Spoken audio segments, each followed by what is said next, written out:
Silahkan Mas Mansur. Enggak apa-apa. Pekerjaan dan masalah tentang perkawinan. Yang pertama tentang masalah perkawinan, ada seorang suami tiap berantem mengatakan kata cerai, tapi dia ditunjukkan buat cerai lu nggak, maksudnya kita cerai gitu maksudnya, sampai berulang-ulang. Itu yang pertama. Terus yang kedua tentang masalah kerjaan seorang suster yang merawat, udah kalau di perumahan lah gitu, khusus untuk merawat orang-orang jompo, tapi dia merawat lain jenis gitu, maksudnya dia meragukan nih pekerjaan dia halal atau tidak gitu. Itu aja Ustaz. Terima kasih.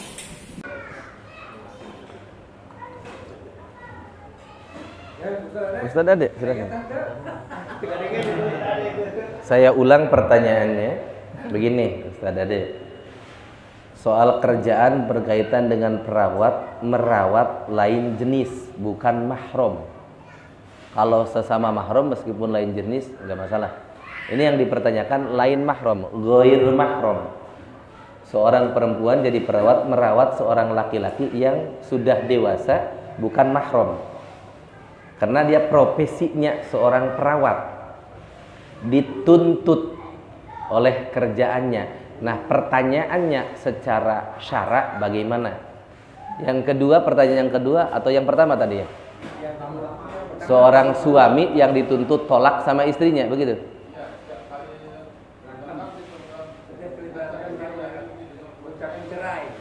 Oh, seorang suami yang kerap kali atau sering kali menjatuhkan tolak pada saat berantem. Bagaimana hukumnya menurut fikih, menurut syara? Jatuhkah tolaknya apa tidak pada saat berantem, artinya saat emosi? Silakan.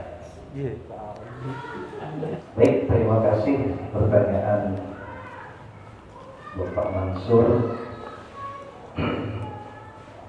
mengenai suami kerap sekali suami sering ketika berantem sama istri ngomongnya kita cerai gitu ya.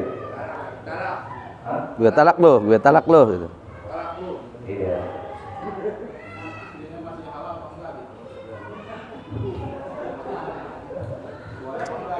Langsung aja. Iya. Cerai itu bahasa Indonesia, talak itu bahasa Arab. Jadi kalau andai kata ada suami ketika berantem dengan istri, berkelahi dengan istri, kemudian dia ngomong kita cerai, jatuh cerai. Kita cerai, jatuh cerai. Sebab kenapa? Cerai itu makna daripada tolak. Apalagi kata-kata tolak. Apalagi kata-kata tolak. Jatuh. Kalau sudah jatuh ya berarti itu intinya jatuh. Beda dengan dia mengatakan saya cerai kamu atau saya tolak kamu, tolak satu, beda. Cuma itu Jatuh aja. jatuh. Artinya dia tidak mengangkatkan, dia tidak menomorkan. Kalau menurut saya seorang suami mengatakan saya cerai kamu, itu jatuh satu, tolak.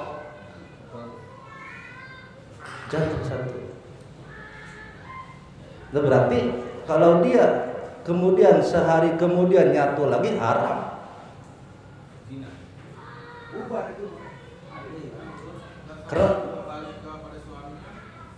Tidak boleh mempercayai istrinya. Tidak boleh.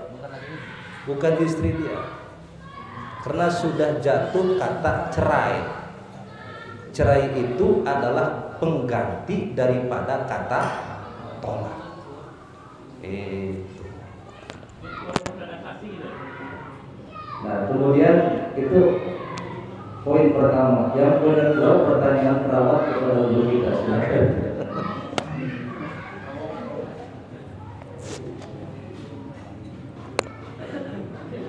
Saya hanya nambahin saja soal cerai. Tadi memang sudah sepakat bahwa jatuh tolaknya, baik itu mengucapkan cerai, saya cerai kamu atau saya tolak kamu, itu jatuh, tolaknya jatuh. Kalau 1 kali berarti 1.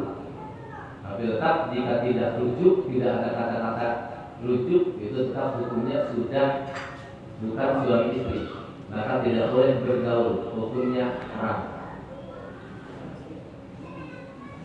Jika ada kata-kata rujuk, rujuk itu cukup 3 kali. Rujuk itu cerai, rujuk, cerai, rujuk. Cerai yang ketiga kalinya sudah tidak bisa rujuk lagi. Cerai, rujuk, cerai, rujuk. Yang ketiga kalinya tidak boleh rujuk lagi. Andaikan 1 minggu 1 kali berantem mengucapkan kata tolak, rumah tangga dari 5 tahun sudah berapa kata tolak yang dijatuhkan? Berarti ini sudah tidak bisa ditolerir lagi secara syarat. Jadi sudah bukan suami istri lagi. Andaikan dia masih membangun rumah tangga, itu berarti bukan rumah tangga, itu sumur apa ya? Kumpul-kumpul, jurang, rumah jurang, bukan rumah tangga, rumah jurang. Begitu, maksud. Kemudian soal yang kedua, soal perawat, bolehkah seorang perawat merawat? Karena perawat tugasnya merawat goir mahram. Bolehkah? Boleh. Jika masih ada pilihan sesama jenis, maka dituntut secara fikih harus dengan sesama jenis. Tapi jika tidak ada lagi, di sekitar kapuk dokter kandungan hanya dokter Yono, laki-laki. Sementara yang kandung bukan Pak Hajirian, pasti istrinya. Yang meriksa kandungan istri Pak Hajirian dokter Yono. Tapi tidak ada lagi, cuma itu-itunya. Sementara urgen, ini perempuan yang sedang mengandung harus ditangani oleh dokter ahli kandungan. Maka boleh ad-daruratu tubihul mahdurat. Tapi jika masih ada pilihan dokter perempuan, dokter Siti ahli kandungan, maka jangan ke Pak Yono, ke Bu Siti. Larinya, ya. Paham? Ini gambarannya begitu saja. Maka perginya ke dokter Siti, bukan ke dokter Yono, kalau ada pilihan. Tapi kalau tidak ada pilihan, cuma satu-satunya di Jakarta yang dapat dijangkau, ada juga jauh jangkauannya. Istri saya keburu haid.